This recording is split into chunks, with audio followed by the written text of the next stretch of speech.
আমি বিস্মিত হয়েছি। আপনি নাকি আমি পত্রিকায় দেখেছি, কতটুকু সত্য আমি জানি না। আপনার এনসিসি নেতাকে বলেছেন আমার পদত্যাগ করা ছাড়া কোনো উপায় নাই। কতটুকু সত্য আমি জানি না। আমি ইউটিউব, পত্রিকা, টেলিভিশন, আমার মনটা বড় খারাপ হয়েছে। এই জন্য আপনাকে কি জন্য বসিয়েছিলাম, আপনাকে কেন বসিয়েছিলাম? 9 মাস আপনি কি সেই পথে এগুতে পেরেছেন? পারেন না। না পারার কারণ আমরা জানতে চাই, না পারার বিষয় আমরা জানতে চেয়েছি।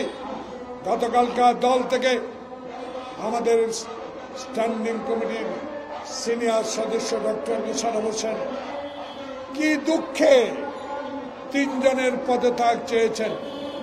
তার দুঃখটা এই, আমরা তো চাই না আপনাদের পদত্যাগ। আমরা তো আপনাদের বসিয়েছিলাম। বাংলাদেশের মানুষ যেই জন্য আন্দোলন করেছে, একটি নির্বাচনের জন্য।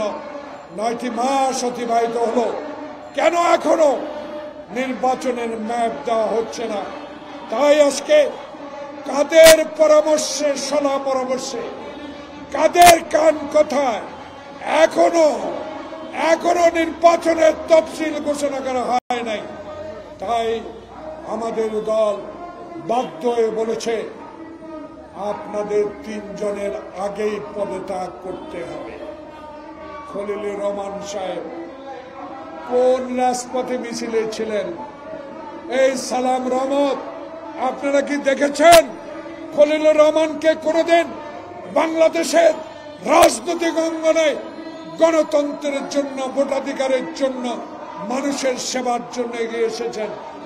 এমন কথাটি উনি বলেন, যেই কথাটি বাংলাদেশের মানুষ গ্রহণ করে না। আপনি তারেক রহমানের সাথে তুলনা করাটা, আপনি যেই কাজটি করেছেন, বলেছেন অন্যায় গহিত কাজ। তারেক রহমান স্বাধীনতার ঘোষকের সন্তান। আমরা তো আপনার কাছে নির্বাচন চাই, সংস্কার করেন। এমন সংস্কার করেন না যে সংস্কারের মধ্য দিয়ে করিডোর হবে, চট্টগ্রামের বন্দর অন্যের হাতে চলে যাবে। এমন সংস্কার করেন না যে সংস্কারের মধ্য দিয়ে ষড়যন্ত্রকারীরা নির্বাচনকে বিলম্বিত করে আপনাকে অস্থির করে তুলবে।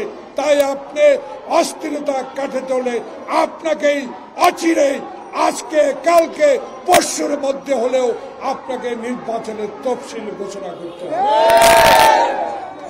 আমরা রাস্তায় যেতে চাই, আমরা রাস্তায় ছিলাম। আপনি যদি এই অস্থিরতার কারণে এই নন্দিত লোকটি নিন্দিত হয়ে বিদায় নেন, আমরা মনে কষ্ট পাব। ইতিহাসে আপনার নামটি স্বর্ণাক্ষরে করে লেখা থাকুক। অনতিবিলম্বে এই 3 জনকে উপদেষ্টা পরিষদ থেকে আপনি চিঠি দিয়া দেন, অনুরোধ করেন তারা যেন নিজেই পদত্যাগ করে। নাহলে 3 জনকে এই উপদেষ্টা পরিষদ থেকে আপনাকে বিদায় করতে হবে। বাংলাদেশে অবিলম্বে মানুষের আশার একটি নির্বাচনের তারিখ ঘোষণা করবেন।